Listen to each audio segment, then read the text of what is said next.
कहानी का शीर्षक है सात मेमने और मक्कार भेड़िया। हिमालय पर्वत की तराई की पहाड़ियों में एक गांव बसा था। यह बहुत पहले की बात है। गांव की बाहरी सीमा में, जहां से जंगल आरंभ होता था, एक कुटिया बनी हुई थी। उसमें कोई व्यक्ति नहीं रहता था।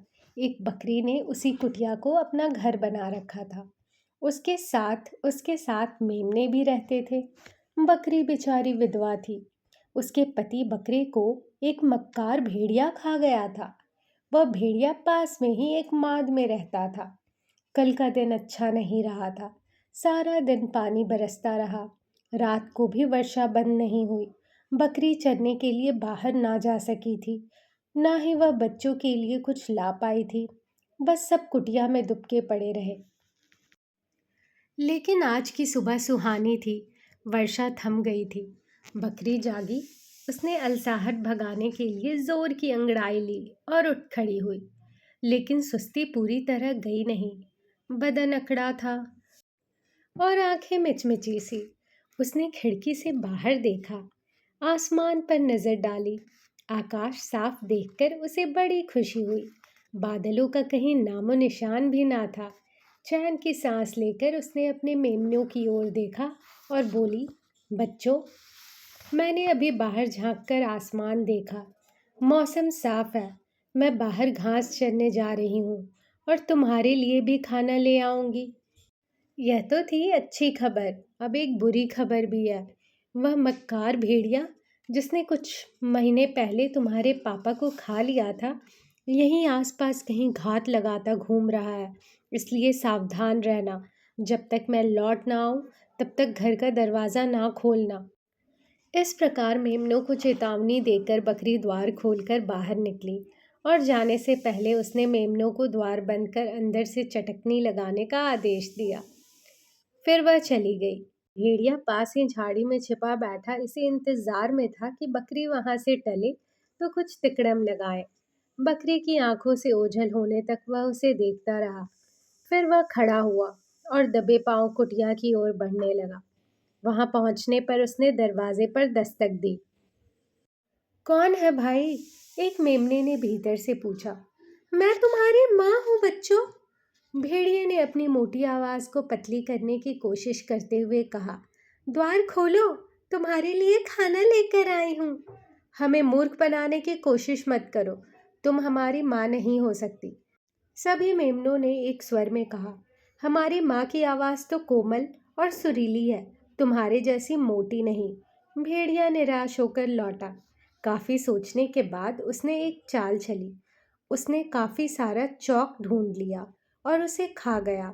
चौक खाने से उसकी आवाज पतली और मीठी हो गई। फिर उसने अपना संवाद तैयार किया और अभ्यास किया। बच्चों, दरवाजा खोलो, मैं तुम्हारी माँ हूँ। पूरी तरह संतुष्ट होने पर भेड़िया दोबारा कुटिया के पास पहुंचा और दरवाजा खटखटाया। बच्चों, दरवाजा खोलो, मैं तुम्हारी माँ हूँ। उसने अपनी आवाज यथासंभव और मीठी बनाते हुए कहा। परंतु मेमने भी चतुर थे। इतनी आसानी से झांसे में आने वाले ना थे। उन्होंने दरवाजे की झिरी से बाहर झांका और भेड़िए के काले पैर देख लिए। नहीं नहीं, तुम हमारी माँ नहीं हो सकती। तुमने किसी तरह आवाज तो पतली कर ली है, पर तुम्हारे पैर काले हैं।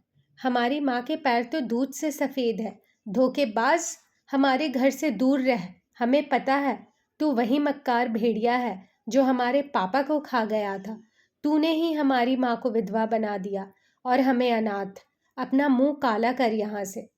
मक्कार भेड़िए को फिर वहां से असफल होकर लौटना पड़ा। वह सोचने लगा, अब क्या किया जाए।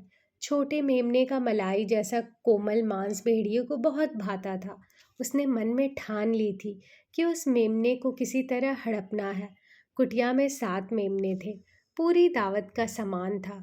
कई दिन और कुछ खाने की ज़रूरत ही ना पड़ती। भेड़िया लाड टपकाता हुआ तरकीबें सोचने लगा।